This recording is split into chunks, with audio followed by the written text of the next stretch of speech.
ఇటోడు అటు అటోడు ఇటు పోతున్నాడు కానీ విధానాల్లో మార్పు రావట్లేదు. ఇంత దూరం దాకా వద్దు, మొన్నటిదాకా మన తెలంగాణలో పరిపాలించినటువంటి బీఆర్ఎస్ పార్టీని తీసుకుంటే దాంట్లోకి వచ్చిన వాళ్ళంతా గతంలో టీడీపీలో, కాంగ్రెస్లో లేదా బీజేపీలో లేదా తెలుగుదేశంలో పనిచేసి వచ్చిన వాళ్ళే. అంటే అక్కడ వాళ్ళ పాతవాసనలు వదులుకోలేదు, ఇక్కడ అదే కంటిన్యూ అయింది. ఇప్పుడు కాంగ్రెస్ వచ్చిన తర్వాత కూడా ఇక్కడ వాళ్ళే అక్కడ మళ్ళీ అక్కడికి పోతున్నారు. అంటే జెండా మారుతుంది కానీ ఎజెండా మారటం లేదు. ఎజెండా మారినంత కాలం ప్రజల్లో పాలనలో మార్పు రాదు, ప్రజలకు మేలు జరగదు. ఏదో తాత్కాలిక ప్రయోజనాల కోసం మేము ఇస్తాం 6 గ్యారెంటీలు అంటూ ఇంకేదో ఎల్లయ్య పుల్లయ్య పథకాలు చెప్తారు, ప్రజల్ని తాత్కాలికం మభ్యపెట్టి ఓటు బ్యాంకుగా మార్చుకొని దాటే పని చేస్తున్నాయి పార్టీలు. కాబట్టి ఇక్కడ ఈ తెలంగాణలో ప్రజల ఆత్మగౌరవంగా బతకడానికి, వివక్ష లేని సమాజము, కనీసం ఉపాధి లేని సమస్య అంటే తినడానికి తిండి లేదనే సమస్య లేకుండా ఉండటం కోసము ఆత్మగౌరవంతో బతకాలనే ఉద్దేశంతో పుట్టింది జై స్వరాజ్ పార్టీ అండి. Okay, thank you. ఇంకోటి ఏంటంటే ఇప్పుడు మీరు అంటే ఇన్ని పార్టీలు చేయలేదంటూ ఏదో ఒకటి ఉంటుంది. సో దాంట్లో అంటే నిన్ను ఎక్కువగా సమాజంలో ప్రభావితం చేసినది, సో దాని గురించే మీ పార్టీ అంటే నేను అయితేనే సమాజానికి ఇది చేయగలను, వీళ్ళు ఇన్ని నాళ్ళు కాంగ్రెస్ పార్టీ ఉంది కానీ, తెలుగుదేశం కానీ, ఇది కానీ, ప్రాంతీయ పార్టీ కానీ, బీజేపీ కానీ చేయలేదంటూ నా ద్వారా అవుతుంది, నేను పార్టీ స్థాపించిన తర్వాత నా ద్వారా అవుతుంది అని మిమ్మల్ని ఎక్కువగా ప్రభావితం చేసి సమాజానికి చెప్పాల్సిన అంశం ఏంటి మీరు? ఓకే అండి కృష్ణ గారు, మంచి క్వశ్చన్. ఎస్, ఒకటి సరే, సమాజంలో అంతరాలనేవి అనివార్యం, అది ఒక రోజులో తొలగిపోవది, పరిణామ క్రమంలో మాత్రమే జరుగుతుంటాయి. వాటి అంతరాల అట్లని కంటిన్యూ కావాలంటే వాటిని తగ్గించడం కోసం ప్రయత్నం చేస్తూనే ఈ దేశంలో, ఈ ప్రపంచంలో అన్ని రోగాల కన్నా పెద్ద రోగము పేదరికం. ఇక్కడ పేదరికానికి కులం కనపడదు, మతం కనపడదు, ప్రాంతం కనపడదు, హోదా కనపడదు, ఏది కనపడదు. పేదరికం అనేది పెద్ద సమస్య. ఈ యొక్క భారతదేశాన్ని, ఒక తెలంగాణనే కాదు ప్రపంచాన్ని మొత్తం పీడిస్తున్నటువంటి సమస్య పేదరికం. అంటే సంపద లేదా? వాస్తవానికి భారతదేశము ప్రపంచ దేశాలనే గొప్ప సుసంపన్నమైన దేశం. దానికి మన మీద చెప్పుకోవటం కాదు. గత చరిత్ర చూసినా, ఓకే, మొఘలు, తురుస్కులు, నిజాములు, విదేశీ పాలకులు, ఆంగ్లేయులు, వీళ్ళంతా ఇక్కడికి ఎందుకు వచ్చారు? ఎడారి ప్రాంతమో లేకపోతే ఏదో చౌడు నేలలో పనికి మాలింది అయితే రాపోయేవాళ్ళు. వాళ్ళ సొంత దేశాలను వదిలిపెట్టుకొని ఇక్కడికి వచ్చేసి సంపదలో ఉందంటే ఇక్కడ సర్వ సంపదలతో భారతదేశం తొలదూగుతున్నది. కాబట్టి ఈ సంపదను అనుభవించడానికి వచ్చారు. ఈ దేశ ప్రజలను అనుభవించడానికి వచ్చారా, దోచుకెళ్ళడానికి వచ్చారా? అనుభవించడానికి వచ్చి దోచుకెళ్ళారు. ఓకే, అంటే ఈ సంపద అనేది భారతదేశంలో ఉన్నది. ఓకే, ఉన్న ఈ 140 కోట్ల మంది లేకపోతే 145 కోట్ల మందిలో అనేక మంది, మీరు సపోజ్ మమ్మల్ని ఇంటర్వ్యూ చేయడానికి వస్తున్న క్రమంలో కూడా మధ్యలో బిచ్చగాళ్ళు కనిపి ఉంటారు, పేమెంట్ల మీద పడుకున్న వాళ్ళు ఉంటారు, తిండి కోసం అడుక్కునే వాళ్ళు ఉన్నారు. కనీసం వాళ్ళకి సేవ చేసే తత్వం ఈ పాలక వర్గాల్లో లేదా? సంపద లేదా? ఉంది. కాబట్టి మేమంటున్నాం అంటే జై స్వరాజ్ పార్టీగా ఫస్ట్ పేదరిక నిర్మూలన అనేది జరిగినప్పుడు తర్వాత అన్ని సమస్యలు అవి ఆటోమేటిక్గా, శాంతి భద్రత సమస్యలే కానీ, కుల వివక్ష సమస్య కానీ, మత వివక్ష సమస్య కానీ, మతాల మధ్య ఉన్నటువంటి సంఘర్షణలే కానీ, ఇవన్నీ ఆటోమేటిక్గా తొలగిపోతాయి. ఎప్పుడైతే మనిషికి కావాల్సిన తన ఆహారం తనకు దొరికినప్పుడు తన ఆత్మగౌరవంతో బతుకుతాడు, ప్రతి ఒక్కరిని గౌరవించడం నేర్చుకుంటాడు. తన కడుపే మండుతున్నప్పుడు దాన్ని రెచ్చగొట్టే వాళ్ళంటే కులం రెచ్చగొట్టొచ్చు, మతం రెచ్చగొట్టొచ్చు, ప్రాంతం రెచ్చగొట్టొచ్చు. అదే జరుగుతుంది. జై స్వరాజ్ పార్టీగా మేము పేదలు లేని సమాజ నిర్మాణం కోసం ఫస్ట్ గా మీ వంతు కృషిగా పార్టీ దానికోసమే ఆవిర్భవించింది. దెన్ మీరు ఆ రకంగానే అంటే అదే వేలో మీరు పనిచేస్తారని అనుకుంటున్నారు. సో మంచి థాట్. ఇంకొకటి, ఇప్పుడు ఈ మధ్యనే సనాతన ధర్మం అంటూ, అంటే గత చరిత్ర మన హిందూ దేశం, మనం అందరం హిందువులము. సో ఈ మధ్యన కొందరు సనాతన ధర్మము అంటూ ముందుకొస్తున్నారు. జస్ట్ చిన్నగా దాని గురించి మీ ఒపీనియన్ ఏంటి? సనాతన ధర్మము అంటే ఏంటి? అసలు సనాతన ధర్మం గురించి మన పార్టీ ఏం చేయబోతుంది?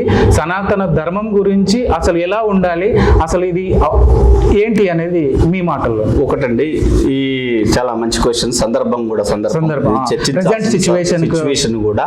ఎందుకంటే ఒకటండి, బేసిక్ చేసుకునే ధర్మాలు ఏర్పడ్డాయి. ఎస్. దైవం అనేది సపోజ్ 800 కోట్ల జనాభా ఈ ప్రపంచంలో ఉందనుకున్నప్పుడు దాదాపు 800 కోట్ల మంది కూడా ఏదో ఒక వ్యక్తినో శక్తినో పూజిస్తున్నారు. Yes. ఉదాహరణకి నేను చెప్తాండి, మన భారతీయులకు సంబంధించినటువంటి వస్తే రాముడు, కృష్ణుడు, శివుడు, మహేశ్వరుడు, దుర్గా, అమ్మవారు ఇలా పూజిస్తున్నారు అనుకున్నాను. కొందరు యేసుని పూజిస్తున్నారు, కొందరు అల్లాని పూజిస్తున్నారు అనుకున్నారు, కొందరిని ఈ ఇంకా చెప్పాలంటే కొందరు మార్క్స్ని పూజిస్తారు, కొందరు అంబేద్కర్ని పూజిస్తారు. వీళ్ళెవ్వరిని కానప్పుడు కొందరు తల్లిని పూజిస్తారు, కొందరు తండ్రిని పూజిస్తారు, కొందరు అన్నని పూజిస్తారు. తల్లిదండ్రి తర్వాతే అన్ని. సో ముందు దైవాలు మనకు తల్లిదండ్రులు, ఆ తర్వాతే వీళ్ళందరూ పూజిస్తున్నారు. ఏది లేకుండా గురువుని పూజిస్తారు. ఎవ్వరు నాకు లేరు, వీళ్ళంతా ట్రాష్ అనుకున్నప్పుడు తనను తానన్నా పూజించుకుంటాడు. కానీ నేనే లేను, నేను కూడా మూర్ఖున్నానే అనే వ్యక్తి అయితే ఈ ప్రపంచంలో లేడు కదా. లేడు. అంటే తనను తాను కూడా పూజించుకోవడం కూడా ఒక ధర్మమే, ఓ ఆచారమే. ఈ క్రమంలో సనాతనము అంటే శాశ్వత ధర్మము. చాలా మంది సనాతనం అనేది దానికి అర్థం ఏమొస్తుందంటే అతి ప్రాచీన అంటే సనాతనం అంటే నాట్ ఆల్టర్డ్, అంటే దాన్ని మార్చడానికి వీలు లేనటువంటి ధర్మం. ఉదాహరణకి మార్చడానికి వీలు లేనటువంటి ధర్మం ఏంటంటే సూర్యుడు తూర్పున ప్రకాశిస్తాడు, భూగోళము సూర్యుడు ఉన్నంత కాలము కంపల్సరీ అది సనాతన ధర్మం, అది మార్చడానికి వీల్లేదు. సో అక్కడ సూర్య ఆరాధన మొదలైంది అక్కడి నుంచి. సరే, సూర్యుని గురించి నమ్మేవాళ్ళు లేకపోతే దైవాన్ని గురించి నమ్మేవాళ్ళు సూర్యుడు ప్రత్యక్ష దైవంగా వాదిస్తారు. మీరు చెప్పినప్పుడు సైన్స్ కూడా ఆధ్యాత్మికంలో ఒక భాగమే. సైన్స్ అనేది ఎక్కడి నుంచి సపరేట్ వేరే ఖండం నుంచి వచ్చి వేరే భూగోళం నుంచి వచ్చి ఇక్కడ పుట్టాలి కాదు. ఇక్కడ ఉన్నటువంటి విశ్లేషిస్తూ చెప్పినటువంటి వాళ్ళు దీనికంటే ముందే మన కొన్ని లక్షల కోట్ల సంవత్సరాలుగా మన పూర్వీకులు విశ్లేషించి సపోజ్ సూర్యుడిని పూజించాలన్నారు. ఎందుకు పూజించాలన్నారు? సూర్యుడు అనే అతను ఒక వారం రోజులు సెలవు తీసుకుని ఇంటికాడ పడుకున్నాడు అనుకోండి, జీవనాధారం లేదు, భూగోళమే అంతరించిపోతుంది. సైన్స్ ఫ్యాక్టే కదా. అసలు ఆయన ద్వారానే జీవం ఉత్పత్తి జరుగుతుంది, జీవానికి ఆహారం దొరుకుతుంది కాబట్టి పూజించడం. అలా ఈ సనాతన ధర్మంలో అనేక ధర్మాలు ఉన్నాయి.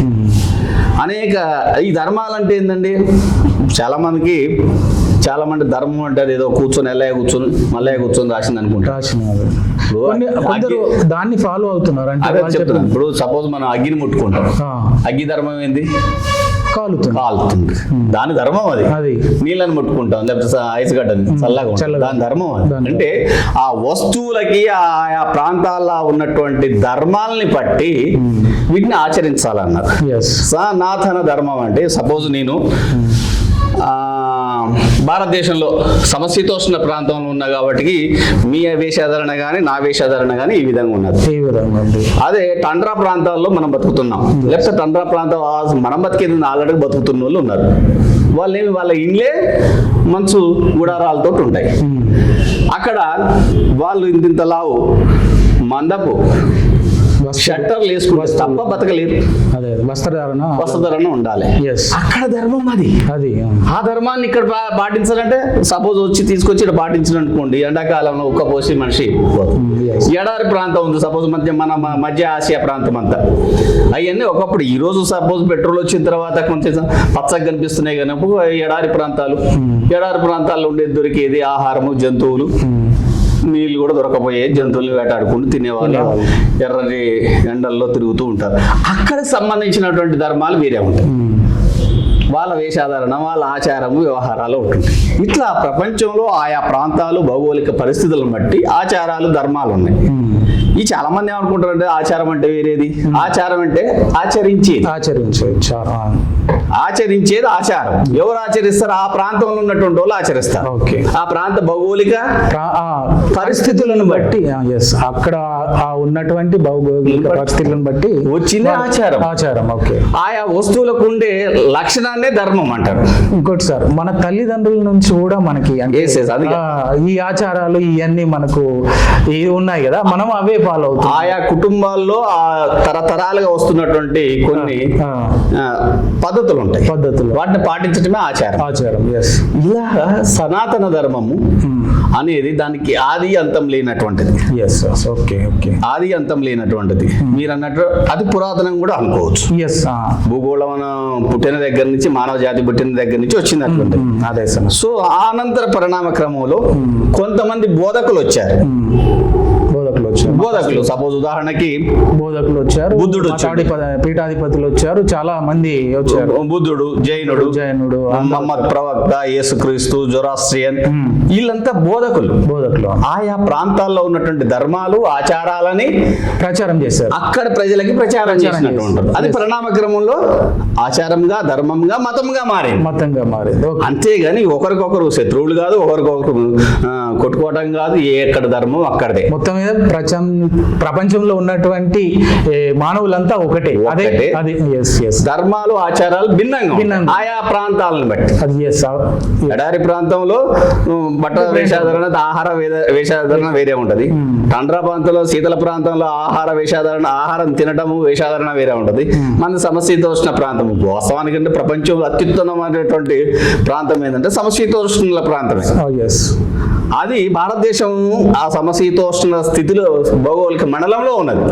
కాబట్టి ఇక్కడనే అనేక ధర్మాలు విలసిల్లినాయి, అనేక సంపద పుట్టింది. కాబట్టి చాలా మంది చెప్పేది, సరే ఎవరు ఏమి చెప్పినా ఒకటండి, మీ పేరు గుర్రం కృష్ణ, మీ కృష్ణ అనే పేరుని మీరు గౌరవిస్తారా, తిడతారా? గౌరవించుతాం. మిమ్మల్ని మీరు గౌరవించుకుంటారు. మిమ్మల్ని గౌరవిస్తే మర్యాద ఉంటారా? మేము కృష్ణ అని నేను గట్టిగా మాట్లాడితే మీకు ఎట్లుంటది? మేము ఎందుకు చెప్తున్నాం అంటే ఈ మాట, ఈ దేశంలో పుట్టినటువంటి వాళ్ళము ఫస్ట్ ఈ దేశాన్ని గౌరవించాలి, ఈ దేశాన్ని ప్రేమించాలి, ఈ దేశాన్ని పూజించాలి, ఈ దేశాన్ని గౌరవించాలి. అదే విధంగా పరమతాలు ఇక్కడికి వచ్చినటువంటి వాళ్ళని గౌరవించాలి, ప్రేమిస్తున్నారు. ఆ సబ్జెక్ట్ అంటే మీరు కావాల్సిన ఇన్ఫర్మేషన్ అయితే అంటే సనాతన ధర్మం గురించి మనం ఓకే. సో ఇప్పుడు పార్టీ పరంగా ఇప్పుడు మీరు అంటే గత ఎన్నికల్లో మనకు అసెంబ్లీ ఎన్నికలు జరిగాయి, పార్లమెంట్ ఎన్నికలు జరిగాయి. జై స్వరాజ్ పార్టీ ఎన్ని స్థానాల్లో పోటీ చేసింది? అసెంబ్లీ స్థానాలు కానీ, పార్లమెంట్ స్థానాలు కానీ. దాంట్లో మీకు ఎలాంటి ఫలితాలు వచ్చాయి? అంటే మీరు అన్నారు కదా, ఏది చేయలు, ఏ పార్టీ చేయలేంది నేను చేస్తాను, మా పార్టీ చేస్తుంది అన్నారు. సో మీరు అంటే ఆ అనుభవాలు చెప్పండి మాకు, అసెంబ్లీ ఎలక్షన్స్ గురించి కానీ, ఈ పార్లమెంట్ ఎలక్షన్స్ గురించి కానీ. మీ ఓటు బ్యాంక్ ఎంత వచ్చింది, మీ ఓటు ఇది ఎంత వచ్చింది అనేది ఒకసారి. ఇప్పుడు జై స్వరాజ్ పుట్టుకే ఒక అద్భుతమనండి. జనాల్లో విస్తృతంగా పల్లెకి తెలంగాణలోనే ప్రతి పల్లెకి జై స్వరాజ్ పార్టీ రీచ్ అయింది. ఓకే.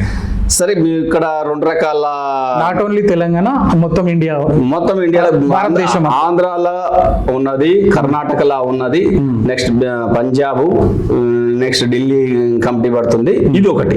అసలు మనం ప్రాథమికంగా తెలంగాణలో ఉన్నాం కాబట్టి చెప్తున్న క్రమంలో ఏంటంటే దీంట్లో రెండు రకాలుగా ఉంటుందండి. భౌగోళిక లేకపోతే భౌతిక స్థితి, దాన్ని ఏమంటారు, మానసిక స్థితి, రసాయనిక స్థితి, లేకపోతే భావాత్మక స్థితి. భౌతిక స్థితి ఏంటంటే ఎన్ని సీట్లు వచ్చాయి మీకు, ఎన్ని ఓట్లు వచ్చాయి, భౌతిక స్థితి. ఇది కనిపించేది. భావాత్మకం లేదా లేకపోతే భావజాల వ్యాప్తి అనేది కనిపించదు. చూసే వాళ్ళకి, ఆలోచన పరులకు, మేధావులకు తెలుస్తుంది. భావజాల వ్యాప్తి పరంగా ఈ తెలంగాణలో ప్రతి పల్లెకి మేము చేరాము, ప్రతి ఆలోచన పరుల దగ్గరికి వెళ్ళాము. వీళ్ళు ఒక భిన్నమైనటువంటి ఆలోచనతో దేశ సమాజం అంటే ప్రజలు జై స్వరాజ్ పార్టీ గురించి ఆలోచన మొదలైందంట, ఆలోచన చర్చ చేస్తున్నారు. ఓకే. చాలా మంది మాకు ఫోన్ చేసి మాకు సలహాలు సంతోషం వెల్కమ్ చేస్తున్నారు, చాలా సలహాలు ఇస్తారు. అన్న భవిష్యత్ అంతా జై స్వరాజ్ దే, రానున్న రోజుల్లో భవిష్యత్ అంతా జై స్వరాజ్కే ఉన్నది. ఎందుకంటే ఇక్కడ ప్రజలు అన్ని రకాలుగా వేగి ఉన్నారు, కొత్త కాన్సెప్ట్ తోటి వస్తుంది. మీ ముఖస్థుతి కోసం చెప్తున్నట్టు కాదు, సమాజంలో చర్చ మీ జై స్వరాజ్ పార్టీ మీద స్టార్ట్ అయింది. రీసెర్చ్ చేసిన తర్వాత మాకు చెప్తున్నా ఇది అంటారు అని చెప్తున్నారు వాళ్ళు మాకు, ప్రజలు. ఓకే, వాళ్ళు మాకు చెప్తున్నారు. ఆల్రెడీ మీ గురించి చర్చ జరుగుతుంది భిన్నంగా రాండి. ఆ విధంగా మేము అద్భుత ఫలితాలు సాధించాం. రాజకీయంలో ఫలితాలు సాధించాలంటే రాజకీయాల్లో ఎన్నికల్లో పోటీ చేయడం అనేది ఒక ప్రక్రియ. ఇది కూడా ఒక భావజాల వ్యాప్తిలో భాగం. సో ఇక్కడ మేము మేము దాదాపు గత అసెంబ్లీలో చేశాము, ఎంపీ స్థానాల్లో పోటీ చేశాము. సరే ఓటు బ్యాంకింగ్ పరంగా చూస్తే 1000 దగ్గర నుంచి 10,000 దాకా ఓటు వచ్చిన సందర్భాలు ఉన్నాయి. ఓకే, అది అక్కడికి మా అభ్యర్థి రీచబిలిటీ, మా పార్టీ రీచబిలిటీ, మేము అభ్యర్థి రీచబిలిటీ, పార్టీ రీచబిలిటీ దగ్గర లేని దగ్గర కూడా అద్భుత ఓటు బ్యాంక్ వచ్చింది. ఎందుకంటే వివిధ మాధ్యమాల ద్వారా మేము అక్కడ వాళ్ళకి తెలిసాం కాబట్టి. ఓకే. సో ఇప్పుడు మేము ఎంత ఓటు బ్యాంకు, ఎన్ని సీట్లు గెలిచాము ఏదనేది కాకుండా నిరంతర భావజాల వ్యాప్తి, చర్చ చేస్తూ అల్టిమేట్ గోల్ ఈ రాష్ట్రాన్ని, ఈ దేశాన్ని ఎలా ఏదో ఒక రోజు సాధిస్తాం అనేది మీ చాలా సంకల్పము. చాలా సరే, తొందరగా ఆ వేలోనే మీరు ముందుకు వెళ్తున్నారు. Good good.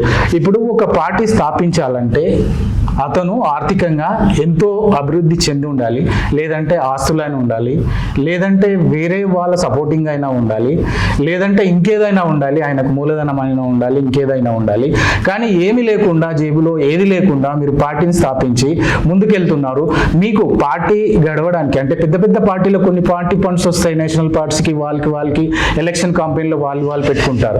సో మీరు ఎలా ఏమీ లేనటువంటి ఒక జర్నలిస్ట్గా, మా జర్నలిస్ట్గా అంటే జర్నలిస్టుల జీవితాలు తెలుసు, వాళ్ళకి ఒక్కొక్క పరిస్థితిలో జీతాలు రాలేనటువంటి పరిస్థితి.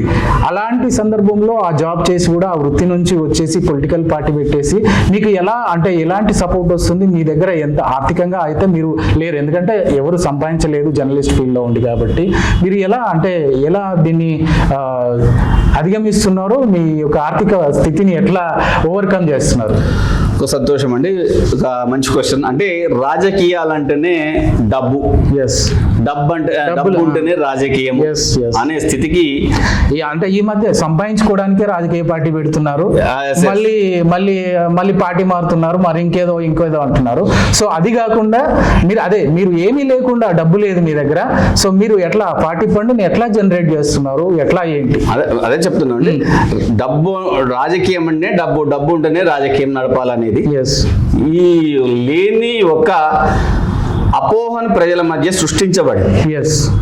వాస్తవానికి చూస్తే గాంధీ జోలేసుకొని తిరిగిందండి భారతదేశ స్వతంత్రోద్యమ కాలంలో.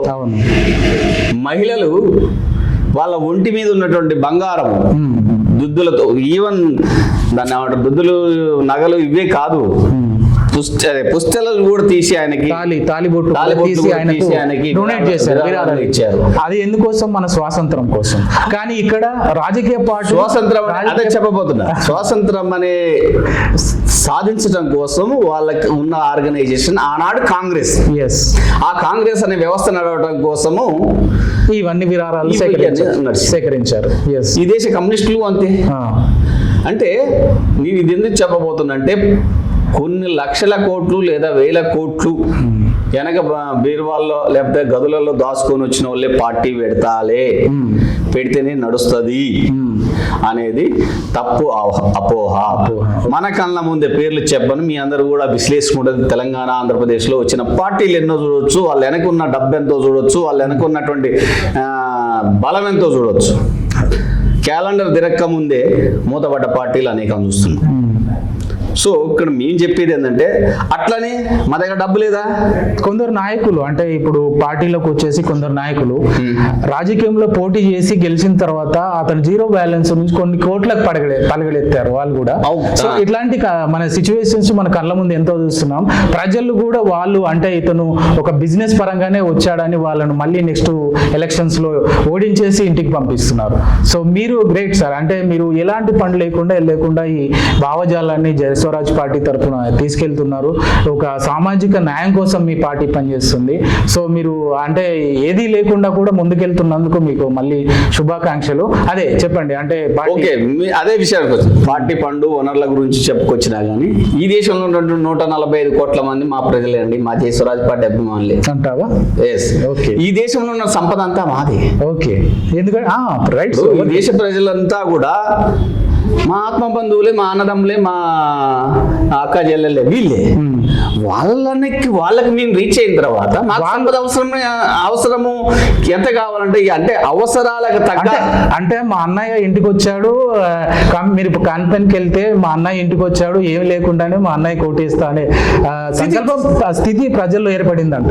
ఏర్పడే రోజు అంటే వచ్చేటట్టు తీసుకుపోతుంది. ఓకే, ఇప్పటికీ ఒక 50% రీచ్ అయింది, ఇంకా వస్తుందంట. ఓకే, సో సంపద మా దగ్గర జయస్వరాజ్ పార్టీకి లేదని కాదు, ఎంత కావాలంటే అంత ఉంది. ఆ సంపదే అదే ధీమాతో ముందుకెళ్తుంది. 4 కోట్ల మంది జనాభా అంతా కూడా తెలంగాణ వాళ్ళంతా కూడా జయస్వరాజ్ పార్టీ వాళ్ళే అనేది మా భావన. మమ్మల్ని అంటే ఇది వాళ్ళని వాళ్ళ సీట్ల మీద కూర్చోబెట్టుకునే రోజు కూడా చాలా దగ్గర వస్తుంది. మనం కూడా సపోజ్ కలిపిన అన్నం నోట్ల కడుపులోకి పోవాలంటారు, కొంత టైం తీసుకుంటుంది. అరగడం తిన్నది కూడా అరగడానికి ఒక టైం తీసుకుంటుంది. జస్ట్ అదే విధంగా జయస్వరాజ్ పార్టీ కూడా జనాల విస్తరణ కోసం టైం తీసుకుంటుంది. కానీ దీనికి సంపద లేక కాదు, వనరులు లేక కాదు, జనం లేక కాదు, అన్నీ ఉన్నాయి. నెక్స్ట్ ఇంకోటి మీరు అంటారు అదే డబ్బు పెట్టి వచ్చినటువంటి రాజకీయం కూడా ఒక వ్యాపారం అయిపోయింది ఈ రోజుల్లో. నేను అంటే పబ్లిక్ ఒపీనియన్ ఒక యాంగిల్ అది కూడా మాట్లాడాలి. ఓపెన్ గా మాట్లాడగలిగినప్పుడే సత్యం మాట్లాడగలం.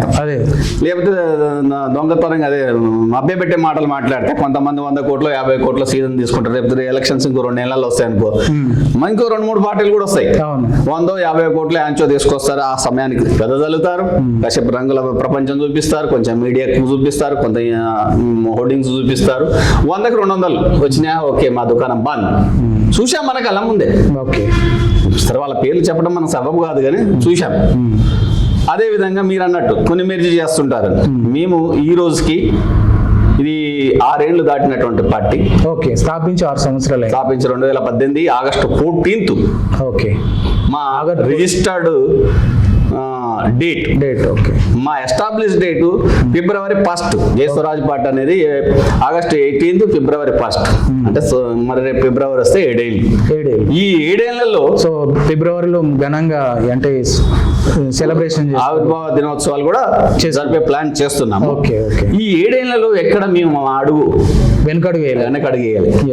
కొన్ని దుక్కుల ఉరికిన సందర్భం ఉంది, కొన్ని దుక్కుల నడిచిన సందర్భం ఉంది, కొన్ని దుక్కుల బొరలాడుతూ పోయిన సందర్భం ఉంది, నడిచే బొరలాడుతూ పోయిన సందర్భం ఉంది. అదే వీలైతే పరిగెత్తు, లేదంటే నడువు, లేదంటే పాకుతూ వెళ్ళు అనే సిద్ధాంతంతో మీరు ముందుకు వెళ్తున్నారు. లక్ష్యం కోసం పోతున్న క్రమంలో మా అడుగు ఎక్కడ ఆగలి. ఇక్కడ మా దగ్గరికి మా పార్టీ వాళ్ళకి చాలా గొప్ప కాన్సెప్ట్ ఉన్నటువంటి వ్యక్తులు మా దగ్గరకు వస్తున్నారు. వాళ్ళ డెడికేషన్ కూడా మాకు చాలా నిజంగా వాళ్ళని అప్రిషియేట్ చేయాలి. ఎందుకంటే దాన్ని ఏమంటారు, డబ్బు రాజకీయాల సందర్భం ఏది పట్టించుకోకుండా ఇంటికాంచి బయలుదేసి నాకు పెట్రోల్ కావాలని అంటూ ఉన్న సందర్భాలు ఇవి.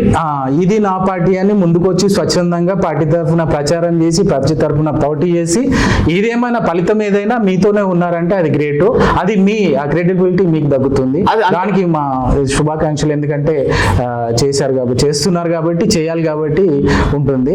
తర్వాత ఇప్పుడు మీ యొక్క అంటే ప్రజలకి మీరు అంటే జయస్వరాజ్ పార్టీ ఎలాంటి అంటే ఏం కావాలి అంటే చెప్పాను ఇంతకు ముందు కూడా నేను అడిగాను మిమ్మల్ని, ఇంకా ఎలాంటి సంక్షేమ కార్యక్రమాలు వీలు కాకుండా ఇప్పుడు చేస్తున్న పార్టీలు కాకుండా ప్రజలకి ఎజెండా ముఖ్యాంశాలు అంటే ఒక 2-3 చెప్పండి. ఏం కావాలి అంటే ఇప్పుడు లోటు ఏముంది ప్రజలకు? అన్నీ ఉన్నాయి, చేస్తున్నాం అంటున్నారు, కానీ మీరు చేయాల్సింది ఏముంది? సంతోషం కృష్ణ గారు, మీరు అడగాల్సిన క్వశ్చన్ ఇది. మీరు అడిగిన దానికి సమాధానం చెప్పడానికంటే ముందు ఒక సిచ్యువేషన్ మనం ప్రజలకి వాళ్ళకి అర్థమయ్యేటట్టే వాళ్ళకి తెలిసిందే మళ్ళీ ఒకసారి గుర్తు చేద్దాం. సపోజ్ పోయిన సంవత్సరం ఈ టయానికి November 26 రిజల్ట్ వచ్చి అదే ముఖ్యమంత్రి ఢిల్లీకి తిరుగుతున్న సందర్భం దానికి ఒక నెల రోజుల ముందు డిసెంబర్ లో అయింది ఇది ఎలక్షన్. దానికి ఒక నెల రోజుల ముందు వెనక్కి వేసుకుని 13 నెలలు వెనక్కి పోతాయి. ఎలక్షన్ల ఫలితాలు రాకుండా ఓటింగ్ జరక్క ముందు జరిగిన పరిణామాలు చూద్దాం. ఆనాడు ఉన్నటువంటి ఆ పార్టీ ఏదో బీఆర్ఎస్ కేసీఆర్ మల్లయ్య అతన్ని చేయలేంది చేస్తున్నది బాగుందా బాగలేదా అనేది పక్కన పెడితే మేమొస్తే వచ్చిన మరుక్షణమే రైతులకు రైతు భరోసా ఇస్తా, ఆల్రెడీ చేస్తున్నారు కదా పూర్తిగా చెప్పిన రైతు భరోసా ఇస్తా, రైతుకు రుణమాఫీ చేస్తా, మహిళలను ఆర్థిక స్వాతంత్రం కోసం తీసుకుపోతా, ఇట్లా రకరకాల భ్రమల్లో కూడినటువంటి పథకాల్ని ప్రవేశపెట్టారు. అనౌన్స్ చేసి పాలనకు వచ్చినటువంటి ఈ కాంగ్రెస్ ప్రభుత్వం 1 year అయింది. ఈ 1 yearలో కృష్ణ గారు మీరు ఒక RBN ఛానల్గా కూడా పల్లెన విశ్లేషించండి. ఏ ఒక్క వర్గము తృప్తిగా లేదు. మహిళలు అందామా, రైతులు అందామా, విద్యార్థులు అందామా, ఉద్యోగులు అందామా, ఇక్కడ మహిళలు అన్నారు కదా, మహిళలు సంతోషంగా ఉన్నారు. ఎందుకంటే వాళ్ళకి ఫ్రీ ట్రాన్స్పోర్ట్ ఇచ్చారు. ఆర్టీసీలో తిరుగుతున్నారు. మహిళలకు ఓకే మాకు వచ్చింది కావాల్సింది అనే స్థితిలో ఉన్నారు. సార్ చెప్తున్నా, ఎన్ని పథకాలు పెట్టామో ఆ ఒక్క పథకం కూడా రీచ్ కావాలి. ఇంకా మీకు చెప్తున్నానండి, డిసెంబర్ 3 ఏమో అధికారం చేసిన మరుక్షణమే మీకు ఇమ్మీడియట్ గా రేషన్ కార్డులు ఇస్తామని చెప్పారు. రేషన్ కార్డులకు నెల రోజులనే వస్తాయని చెప్పారు. ఈ రాష్ట్రంలో ఉన్నటువంటి 1,10,10,00,000 కుటుంబాలు 500 దగ్గర నుంచి 5,000 వరకు ఖర్చు చేసుకొని మున్సిపల్ ఆఫీసులు, ఎంఆర్ఓ ఆఫీసు చుట్టూ నిలబడి అప్లికేషన్స్ ఇచ్చారు. ఈ రోజు కూడా రేషన్ కార్డు రాలేదు. నువ్వు అనేక పథకాలకి రేషన్ కార్డే బేసిక్. నువ్వు రేషన్ కార్డే ఇవ్వకోకుండా నేను రైతు బంధు అమలు చేసిన, రైతు భరోసా అమలు చేసిన, మహిళలకు ఇచ్చిన భ్రమ. కొంత రీచబిలిటీ వచ్చింది, కొంత జరిగింది, కానీ 100% రైతు రుణమాఫీ జరగలేదు కదా ఆయన చెప్పినట్టు.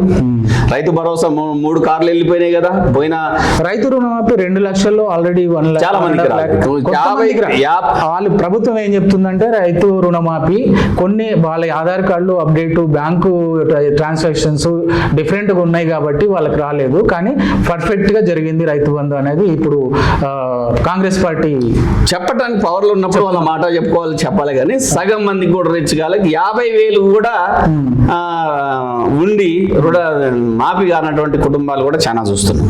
నెక్స్ట్ పోయిన నవంబర్లోనే రైతు భరోసా అప్పుడు ఉన్నటువంటిది రైతు బంధు ఆ రైతు బంధు పడకుండా ఆగిపోయింది. అంటే పోయిన రబీ పోయింది, లేకపోతే దాన్ని ఏమంటారు రబీ యాసంగి అన్న తెలంగాణ యాసలో యాసంగి పోయింది. మొన్న వానాకాలం పోయింది, మళ్ళీ యాసంగి వచ్చింది. ఎందుకు 2 టర్మ్ పడ్డాయి కదా. నేను వెళ్ళి రీసెర్చ్ చేశాను. ఈ గవర్నమెంట్ ప్రభుత్వం వచ్చిన తర్వాత రైతు బంధు పడింది, కొంతమందికి పడింది, చాలా మందికి రీచబిలిటీ ఎందుకు కాలేదంటే అక్కడ ఇప్పుడు వాళ్ళు గత ప్రభుత్వము 100 ఎకరాలు ఉన్న వాళ్ళకి ఇచ్చారు, 50 ఎకరాలు ఉన్న వాళ్ళకి ఇచ్చారు, 25 ఎకరాలు. వీళ్ళ సిద్ధాంతం ఏంటంటే మనం ఒక పాలసీతో వెళ్దాము, ఒక 10 ఎకరాలు ఉన్న లోపే 5 ఎకరాలు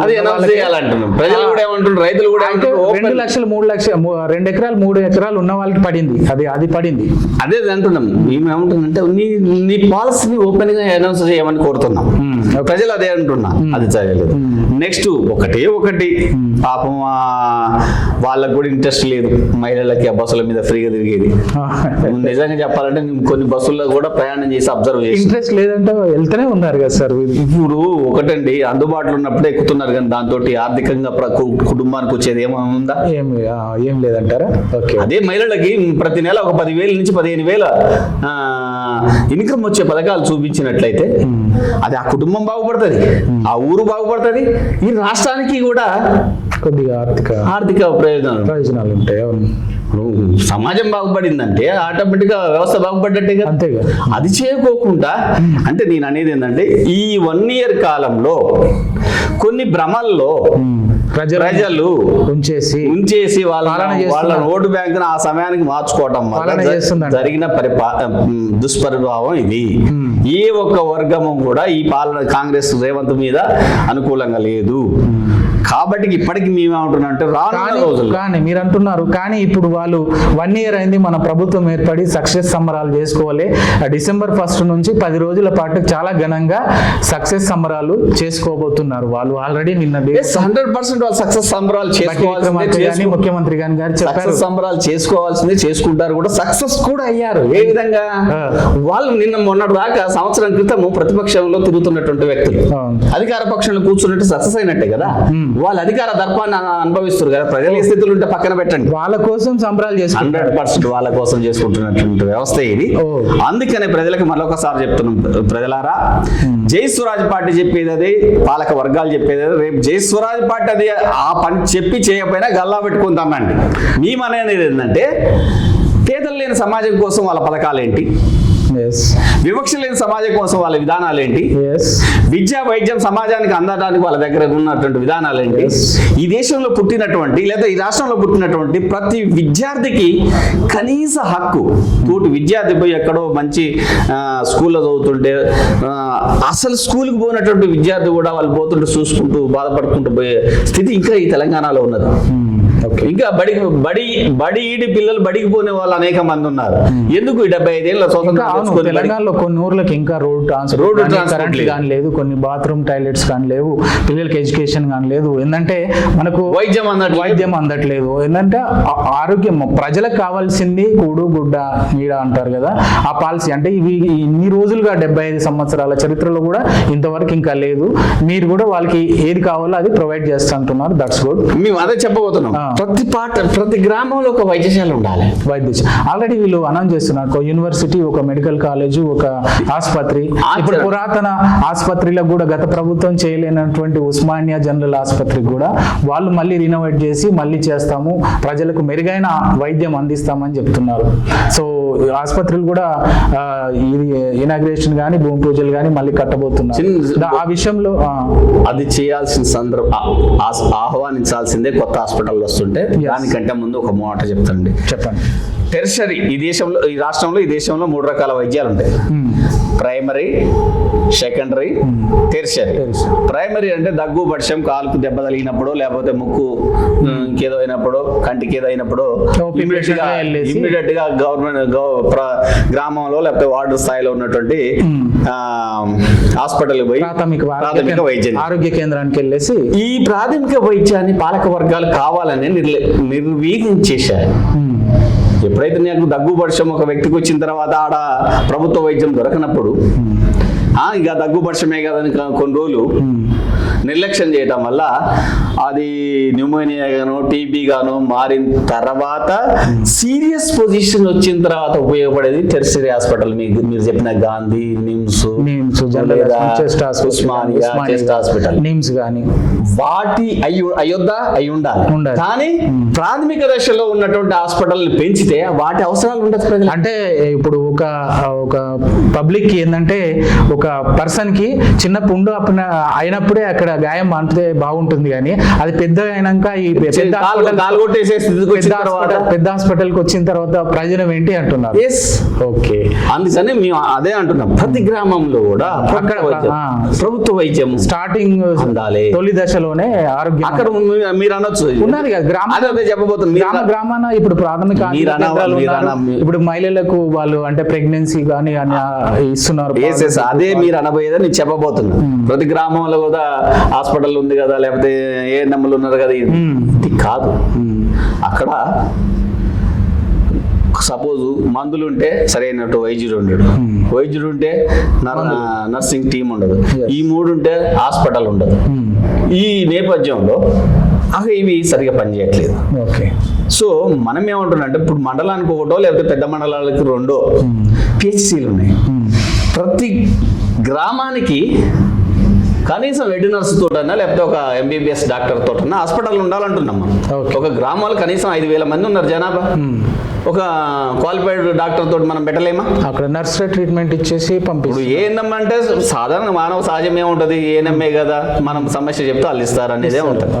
సో అందుకని అవి ప్రాథమికంగా ఇమ్మీడియట్ సోర్స్గా వాటిని ఆ వ్యవస్థలను ఏర్పాటు చేసింది, కానీ అది పరిష్కారం కాదు.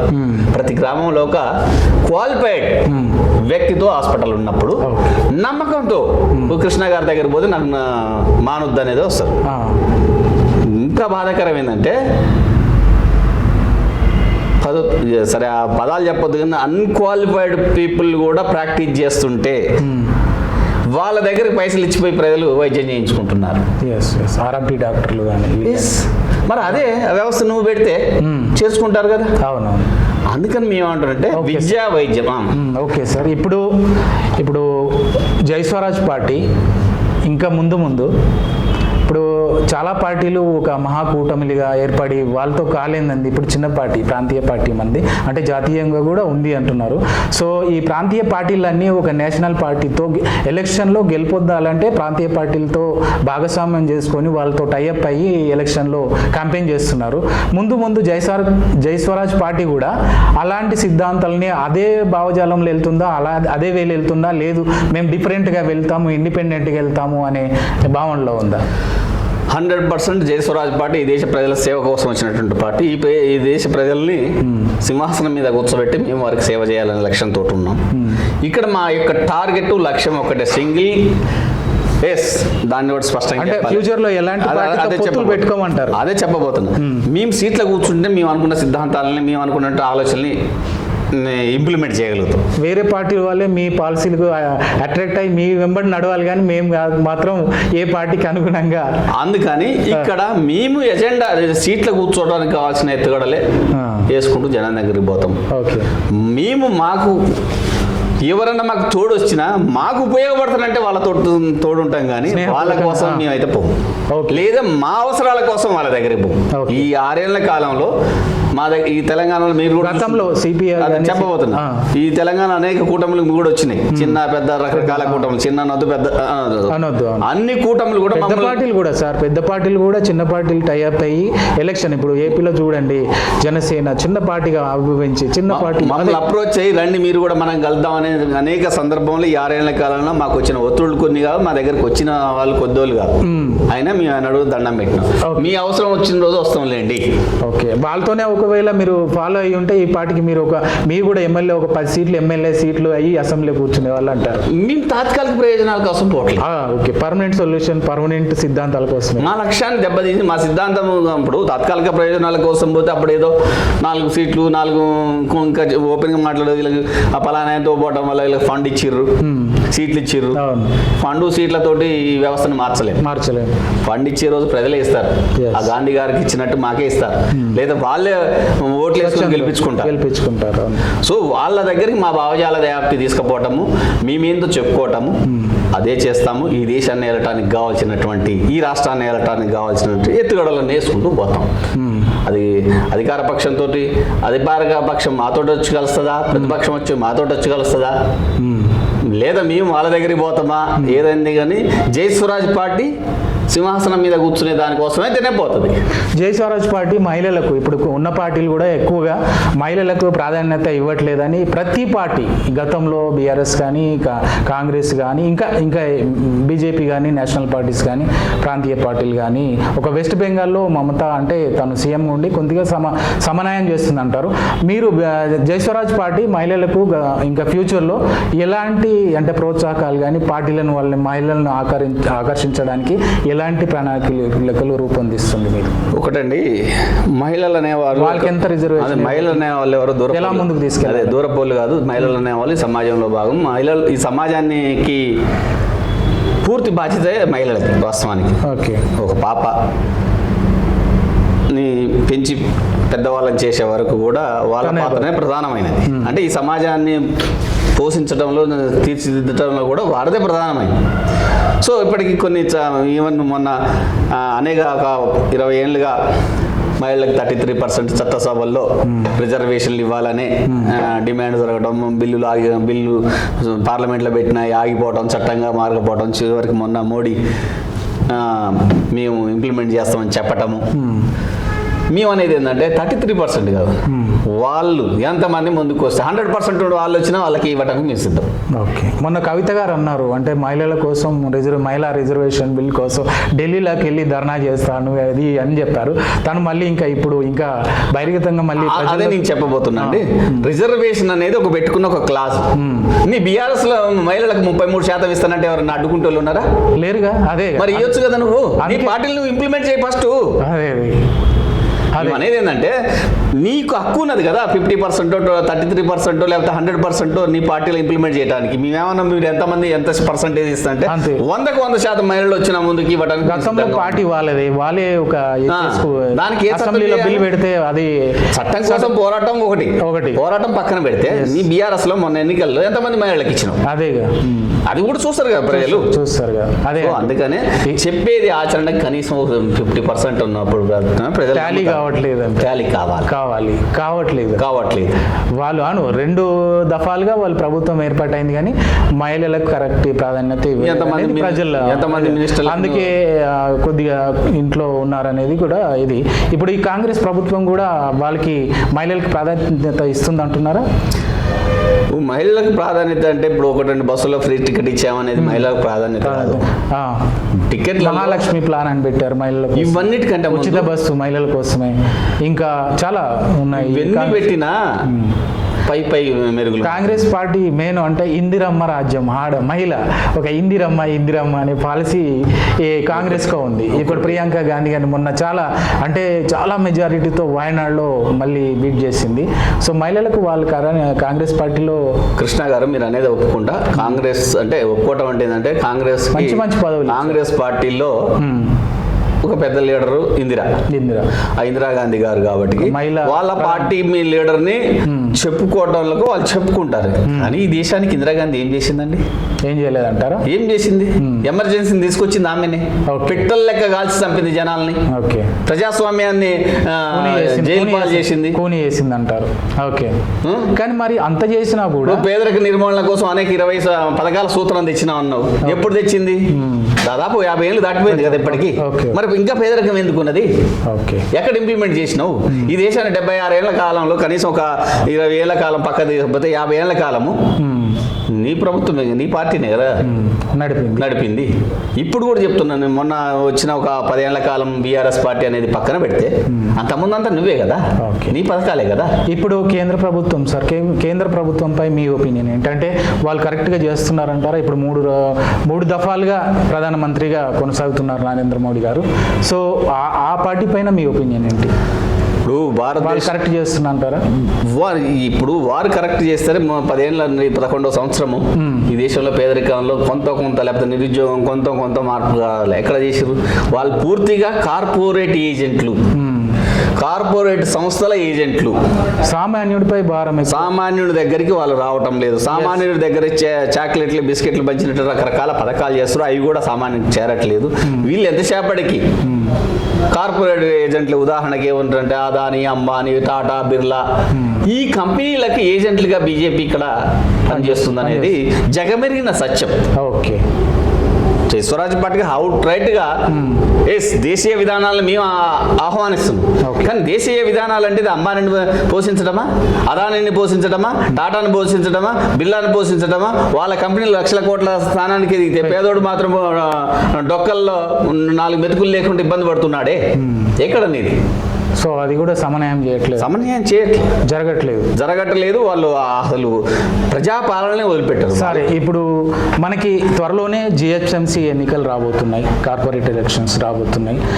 జయస్వరాజ్ పార్టీ అందులో కూడా భాగం కాబోతుందా, అంటే పోటీ చేయబోతుందా? ఎన్ని కార్పొరేట్ మీరు ఎక్స్పెక్ట్ చేస్తున్నారు? ఎంతమంది కార్పొరేటర్లని జయస్వరాజ్ పార్టీ తరఫున జిహెచ్ఎంసీ ఆఫీస్లో కూర్చోబెడతారు? జిహెచ్ఎంసీలో జరగబోయే ఎన్నికల్లో జయస్వరాజ్ పార్టీ సరే ఎప్పుడు వచ్చినా ఇప్పుడు దాదాపు 150 సీట్లు ఉన్నాయి. అవి పెరిగే అవకాశం కూడా ఉంది. సరే ఇమ్మీడియట్ గా పెడతారా, కొద్దిగా లేట్ గా పెడతారా తర్వాత సంగతి. ఈ పంచాయతీ ఎన్ని సీట్లు ఉంటే అన్ని సీట్లలో జయస్వరాజ్ పార్టీ పోటీ చేయడానికి సిద్ధంగా ఉంది. ఓకే, ఎన్ని గెలుస్తారంటే మా లక్ష్యం అక్కడ జిహెచ్ఎంసీ చైర్మనే లేకపోతే పోస్టే మాకు కావాలనేది మేము కోరుకునేది. ఓకే, సో అక్కడ మేము 4 గెలుస్తామో 5 గెలుస్తామో అనేది కాదు, చెప్పలేము. అంటే మేయర్ పార్టీ మాకు రావాలనే లక్ష్యంతో మేము ఎన్ని ఎక్స్పెక్ట్ చేస్తున్నాం అనేది కొంతమంది. ఇప్పుడు ఏ పార్టీ అయినా ప్రధాన పార్టీ ప్రచారానికి వెళ్ళినప్పుడు మా ఎన్ని సీట్లు గెలుస్తాం, మేము అన్ని సీట్లు గెలుస్తామని చెప్తారు ఆల్రెడీ రిజల్ట్ రాకముందు. అలా మీరేమైనా మేయర్ పోస్ట్ రావాలనే లక్ష్యంతో మేము పనిచేస్తాం. ఓ గ్రేట్. మేయర్ పదవి కోసం, మేయర్ పదవి దానికి ఎన్ని సీట్లు అవసరం ఉంటాయా ఉండవా అనే తర్వాత. Okay, thank you sir. ఎందుకంటే మీ విలువైన సమయాన్ని మా ఆర్బిఎం ఛానల్కి ఉపయోగించి మీరు విలువైన సమాచారాన్ని ప్రజలకు తెలియజేశారు. మీకు అన్ని శుభాకాంక్షలు మా ఛానల్ తరఫున మీకు కూడా ఉంటాయి జై స్వరాజ్ పార్టీకి. ఇంకా ముందు ముందు మనం కొన్ని ఇంకా ప్రణాళికలు ఎలా ఉంటాయి అనేది మళ్ళీ మనం అప్రోచ్ చేద్దాం. Thank you sir, thank you. చూశారుగా జై స్వరాజ్ పార్టీ అధినేత శ్రీనివాస్ గౌడ్ గారు తను అంటే పార్టీ ఎలా ముందుకెళ్తుంది, తన సిద్ధాంతాలు ఏంటి అనేది మనకు ఆయన మాటల్లోనే విన్నాం. సో చూస్తూనే ఉండండి RBM channel. Signing off Krishna గుర్రం.